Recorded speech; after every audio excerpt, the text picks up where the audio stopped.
What's up, beer seekers? You've got Brandon, Steve, and Nick here, and it is a Saturday night, and we're drinking some beers.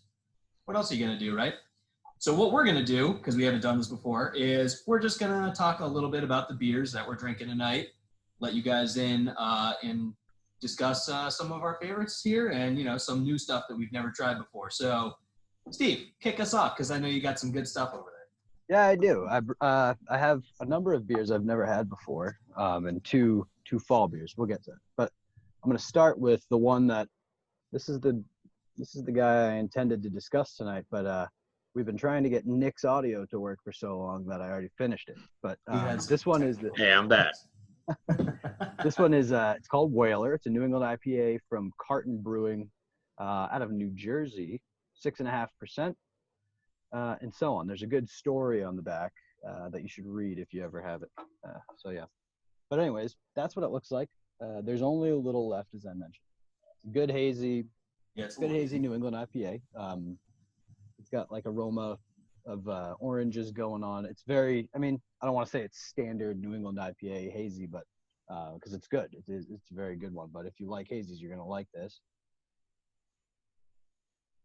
And it's not very hoppy at the end. I actually, relative to one of the other hazies that I have, first time I had this last night, Bell's, it's a official hazy IPA, called official. Yep. It has a strong hoppiness at the end of it. So it kind of, if you're one of those brewers, I feel like there's a lot of craft beer people out there that think New England IPAs or hazy IPAs are this like thing that you should avoid, or it's like soft or something.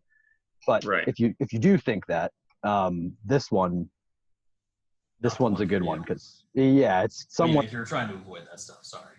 Yeah. Yeah, it's somewhere between a hazy IPA and a regular IPA. But the Whaler from Carton, very juicy, orangey, hazy.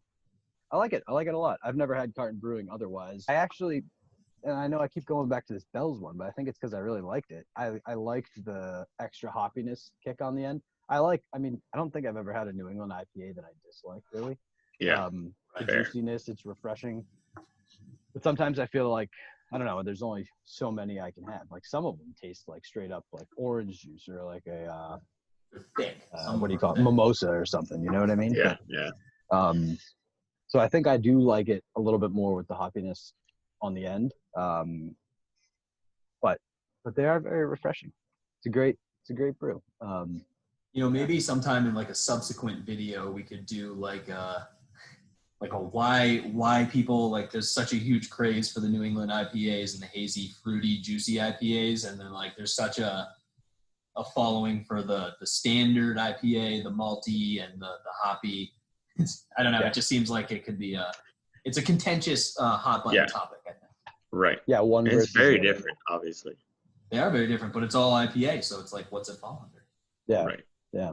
And I know, Nick, you're so for the audience to know, I wanted to point this out. Nick's had many a beer today. Why you gotta say that? Because it's funny, and your eyes are half closed. Everybody needs to know why. Oh, great. Now he's going to be camera shy for the rest of the episode. Right. But he's decided that his nightcap should be a double IPA. Seems dangerous. What are you drinking? It is called Feltons Fancy. It is a double IPA from Ground Effect, which, I mean, not a lot of people know. It's a small brewery in my hometown, so I'm biased. But it's got nice color to it. Oh, yeah. Check out that beer. Yeah, get that BeerSighted logo in there. But honestly, to Steve's point about the juicy New England IPAs, where sometimes it just tastes like orange juice or just too fruity, this is the opposite. It's got a good hop, like it's hop forward. You feel it. It's a little tart. It tastes good. And 7.5 or 7.7, whatever I said. I'm sorry. It's not too bad for a double. It's not too bad for a double IPA. Like, it's not overpowering. You can drink a couple of these, and I'm not gonna lie, it's effing delicious. There we go. Kind of like calling back to our interview that we did with our friends over at Lord Hobo, the previous Industry Insiders series video that we shot. You should go check it out if you haven't seen it yet, everyone that's watching this. we were talking to their lead innovative brewer about double IPAs, and they're sort of like, because they're known for their boom sauce, obviously, and they didn't really want to make that like standard double IPA that's like extra malty and extra over the top hoppy. So that's kind of where boom sauce came from, and it kind of sounds like that might be along that same vein, the one that you're drinking, Nick. That's like a not crazy malty, not crazy hoppy, but like it's got that double IPA characteristic that you're talking about. Yeah, 100%. Like you feel the hops, but again, not super malty. Again, we're not talking 9% here. Right. I mean, 7.5 is a lot, but it does add a little bit of different flavor to it. You taste the hops, but you can also taste the beer. It's kind of drinkable, honestly, and a lot of double IPAs aren't. That's why I really like it. Yeah, definitely. Yeah, nice. Yeah, I mean, double IPAs haven't been. I don't know. I've been down on the double IPAs recently. Some of them are like. I had this one, and I'm not gonna call out what it was, but I had one that tasted just like I literally felt like I was taking a shot every time I sipped it. Yeah. And it just, I don't know, it turned me off, and one of those things, I'll get over it, but that's where I'm at the moment. Some of them, they get really, really, especially like if you're heading in the realm of like anything that's been barrel aged, bourbon barrel aged, like rum barrel aged, anything like that, that kind of gives it that way more alcohol forward taste. And not everyone is about that, that's for sure. A lot of people, that kind of, I'm not gonna say negates the flavor, but it's certainly something that you taste primarily when you're drinking one of those beers. Right. Makes sense. Yeah. Freddie, what do you got? So going back to, calling back to our interview and chats and subsequent working collaborations with Moat Mountain, our friends up there in North Conway, New Hampshire. Yeah, that's right. Steve's got the Pilsner shirt on. I love it. I'm drinking their Clockwork Mandarina New England Pale Ale right now. So I believe this is, I don't want to say it's I don't know if it's seasonal or if it's not a year-round offering, judging by their Instagram and their website. So, but we do know that they released these cans relatively recently, and this is an excellent beer. And it is, it's a New England style pale ale, so it's not an IPA. It's lower ABV, 5.6% on that alcohol scale, content scale. But this is a triple dry hopped beer, so it's, first of all, it's just super clean. It tastes really, really fruity up front. So it's dry hopped with Citra, Lemon Drop, and Mandarina Bavaria hops. All sound extremely juicy and citrusy, just off the top of the head there. But so it tastes really, really good and clean and juicy up front, but it definitely has a really nice bite at the end of it that kind of like washes away that citrus taste that you get at the top, and then goes into just a back of your throat. You kind of taste like that nice, like piney, hoppy characteristic. So for something that's, that maybe it's just me, but I feel like with beers like this, you expect it to be an IPA because it's, I don't know, I guess I'm not totally sure what I'm like, how to discuss it, but I mean, it's so like complex that you would expect it kind of to be an IPA, but then you look and it's a pale ale. It's like in the mid lower ABV for this style. So you're just kind of like, wow, it tastes exceptionally well made, I guess is what I'm trying to say. I assumed it was a hazy IPA when I first heard of it. Right. Yeah. I agree. Especially if it's with Citra hops. I feel like, Citra hops are very characteristic with most IPAs. Yeah, and I've been dying to try that thing, so I'm glad you got to. So hopefully we all can soon. Out in Salem, Massachusetts, if anyone is checking it out, it is definitely up here or down here, depending on where you are. But yeah, and we love the people. We love Steve and Hannah over at Moat Mountain. They do awesome stuff, and I love the fact that they ship down here and have distribution all over, like a pretty good range of New England. So this is definitely one to check out for sure. Nice. Yeah, we've tried probably almost all of Moat Mountain's beers at this point, right? I mean, I'm sure there's a few that we haven't, but that was one we've been trying to get our hands on. So glad you did. Yeah, I'm really glad that this one is now out. I think this is like they got a pretty good following, I think, for this one. This is definitely one of their like more popular, not year-round offerings. So yeah. Also, I did still get their 20th anniversary IPA is down here, and I had that the other night, and it is still fantastic. Yeah. Yes. Yeah. Very, very good IPA. One of the best I've ever had, to be honest. And I'm Honestly, not just saying that. No, it really is. It's really, really complex and flavorful, and it's got some really, really good characteristics to it. So they did a good job. Steve, I know you got a lineup over there though, and you mentioned, so we all obviously talked a little bit about like pale ales, about IPAs, but I know you've got some over there that are getting into the more seasonal, and by seasonal I mean the next season. Yeah. I was gonna say, like, I know Steve's got some pumpkin and he wants to talk about it. So Steve, take it away. I'll join you if you want too. I got one.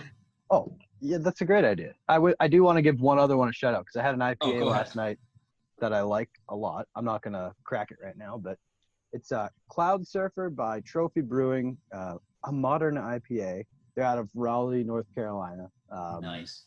6.18. Yep, ABV. Really good IPA. Wanted to get that out there because they are in my lineup. I'm about to have mentioned my lineup, all of them. But what I have here on the seasonal side, as Nick said, or Brandon said, somebody said, I love. So I have the Shipyard Smash Pumpkin. This is a beautiful freaking can. Are you kidding me? That is gorgeous. Love that one. And then, of course, Shipyard. The classic. Steve, can you explain to people what Smash Pumpkin versus Pumpkinhead means? Because obviously we know, but it is next level.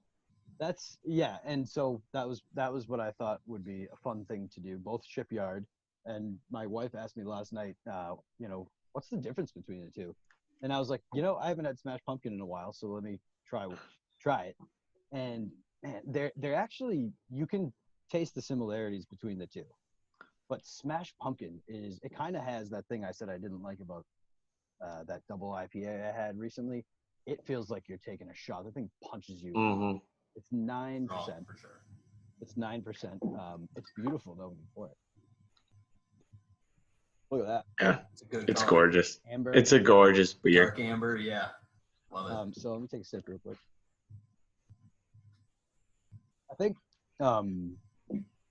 I think since we've been doing all of this BeerSighted stuff this year, I've had more IPAs than ever, and I've grown to love them. Like I definitely didn't love them before, but I do now. And these pumpkin beers are tasting very sweet to me this year. Like I didn't used to think twice about it, but and I don't mind it, but at the same time, I don't think, like when I first started drinking Pumpkinhead, for example, I could just like go nuts for a day. Right. I don't know that that's the case anymore. I love it, especially without the rim. I need the rim. I don't have the rim. It's killing me. But yeah, just as far as taste goes, the real difference, you're going to get the pumpkin, you're going to get the sweet on both of them, and they both have the pumpkin aroma. It's fantastic. Perfect. But you're going to feel the 9% alcohol as it's going down. As you're sipping it, you can really feel that extra bite to it at the end. Whereas Shipyard I think it's a very pleasant beer to drink. And I just realized, it is twist. Sweet. It is twist. Thought I was going to have to on camera, that would have been something. Yeah. That would have been cool. I rip into it on camera, like bleeding. Smash it off a lot of time. We do not condone this. Yeah, thankfully it was a twist, so I didn't have to go that nuts. They taste very similar. That's, I never realized that before, but. No, and I 100% agree. Like, I remember when we were before all this, we drank like cheap beer, but we also always loved Pumpkinhead. And we would drink that in the fall no matter what. Yeah. And we found out Smash Pumpkin exists, and this taste is really similar, but Jesus Christ, that alcohol content is way different. It's about double, isn't it? Yeah. 100 on the dot. It's 4.5 for a Pumpkinhead and 9 for 9. Wow. Yeah. No, so there is like something to be said for us. I mean, for anyone watching that's not like a New Englander, we grew up on Pumpkinhead, and when we were like coming into liking beer back when we turned 21 and in the subsequent years after that, like Pumpkinhead, at least to me, it's more of like that was the first beer that I genuinely remember trying and loving. Because before that, it was a bunch of the standard college stuff. I don't know. What can I like go 5 hours plus or marathon? Exactly. Right. Yeah. But Pumpkinhead, like for us up here, for the like that grew up drinking it, is just like it's something that I don't know. It's just special. It is, and it tastes really, really good. It's low ABV. It's crisp. I think that's like the number one thing that I can say about it is that like it's pumpkin-y, but it's also so crisp and light and refreshing that, when you drink it, it tasted so great and so wildly different from all the other beers that we used to drink. So that was like year over year. Anytime it came out, it was like, okay, I got a 12 Pumpkinhead August 1st. Because as soon as it was available, I don't care what season it is, I'm still getting it. But I swear it comes out like 10 days earlier every year. I don't remember August 1st being the day, but it was this year, 100%. And I couldn't even jump on it right away, and I usually do, but this year I was like, and it just doesn't feel right. Tim, the other day, like when he was talking about. He saw Pumpkinhead. I think he was outside like at a bar, having a beer, and he said like Pumpkinhead is on the menu, but I'm drinking outside. That means Pumpkinhead is not. It's not right for the season. Yeah. Right. And that makes a lot of sense at this point. I'm with you. But yeah, now it's getting a little colder. It was raining all day here, so I don't know about you guys, but it definitely was colder. It felt more appropriate to dive into some of these pumpkin beers. Oh yeah. Yeah, we're getting there. We're getting there for sure. Brendan, you have one too, right? So it's been a while since I've had two Rhodes Mary's Baby. I don't know if you guys have had this one before. Connecticut-based brewery. So here, I'll zoom in on that. But it's a sketchy can, right? I love the fall. Like, you get into that like creepy can art. Big fan. But it's been a while since I've had this one, and I opened it just now and took a whiff, and it is strong with like pumpkin sweetness and vanilla. So I looked, and it's brewed with pumpkin spices, and it's rum barrels, which I was just talking about, and aged with vanilla beans. And it is like that rum and the vanilla is so strong in this one. And you can also taste the pumpkin. I can taste the rum in this one, but this one's kind of like aged in rum barrels, and it's 6.8%. Feel like that might be like a little low if it's aged in rum barrels. Yeah, but, I agree. Yeah, but I mean, you can taste it, but rum in general has like a vanilla caramel characteristic to it. Not to dive into liquor now, but yeah, with the vanilla beans too, and then pumpkin spices, this is so good. I forgot how good this was, so I'm glad I got a chance to snag this one. Where'd you find that? Downtown in Salem. There you go. Salem probably has all the fall. Yeah, right. I was gonna say, we talk about like the creepy can art and the eeriness and whatnot. Salem, Massachusetts is a pretty good place to find all that stuff. In general, for eeriness, yeah. I haven't had many. That's the thing I want to do this fall is rather than just get Shipyard every Sunday while watching football or Oktoberfest, I want to try there's so many at this point, and I've never been good about diving in like out to, broadening my horizons with fall beers. I say I like fall beers. I like Shipyard and I like Oktoberfest. That's like Sam Adams Oktoberfest. That's fair. That's fair. Yeah. So beer seekers, you're gonna see a number of different fall beers this fall. Do you guys have other ones that like? So I had recently had Jack's Abbey, their Oktoberfest, which is it's very good. Have you guys had any other ones that are like of note?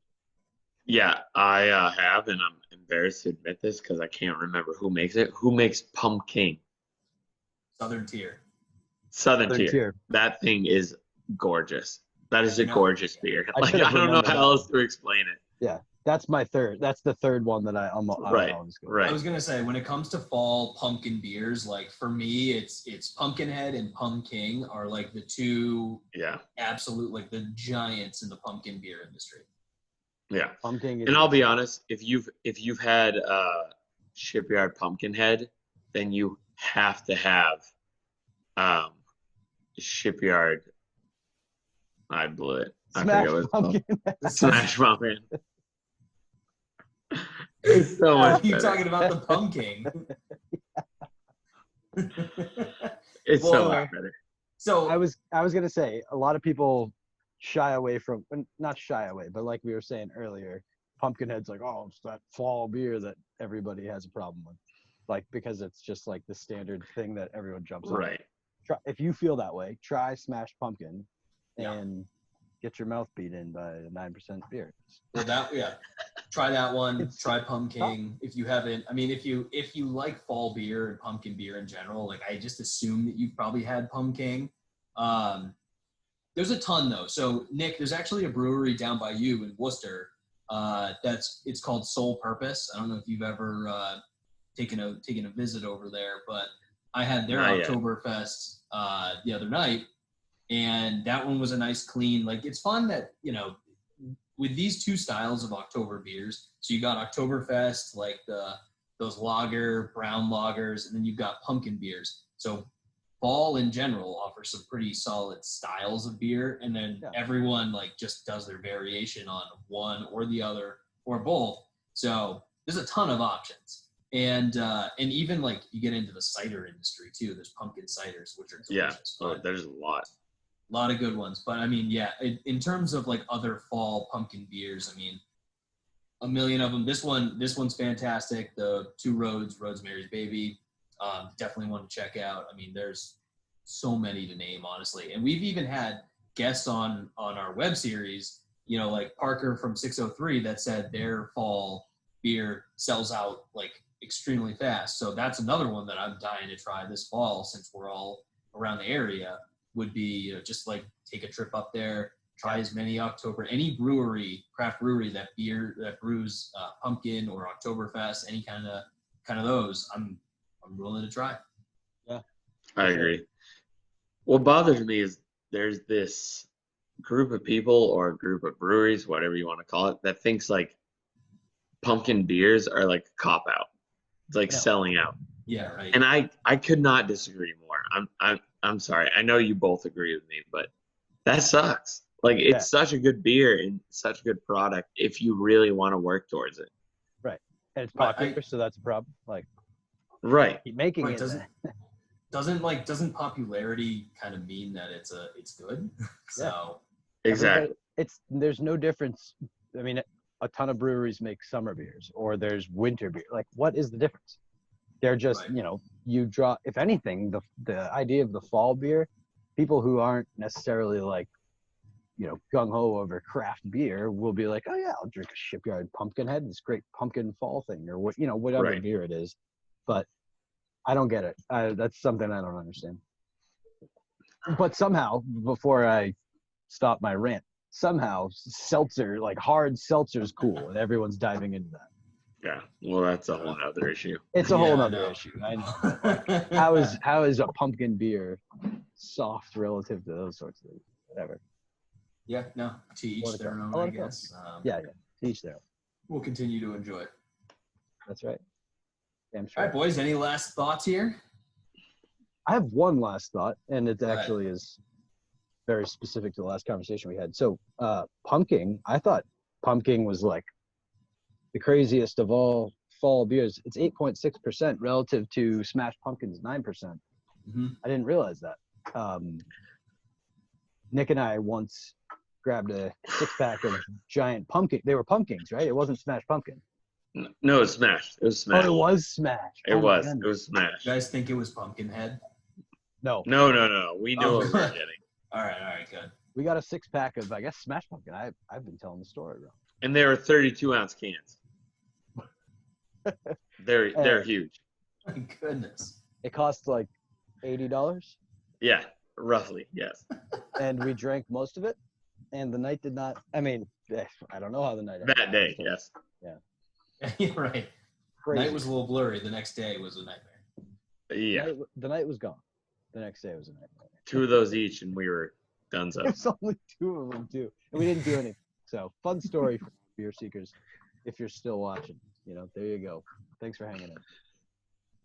Yeah, I know it's cool that we started BeerSighted earlier this calendar year, and now we're launching into the season that kind of has like the most popular, I guess, beers with fall and pumpkin beers. So this is going to be a really interesting time for us, and I'm pretty excited. I'm obviously totally willing to go and check out as many fall and pumpkin beers as we possibly I agree. can. So bring it on. Let's officially kick off the pumpkin season. I guess that's what we're doing here, unofficially. Yeah. So all right, beer seekers. So check out our website, BeerSighted.com. Keep up with all of our latest content. Subscribe to our YouTube channel for all of our latest video content.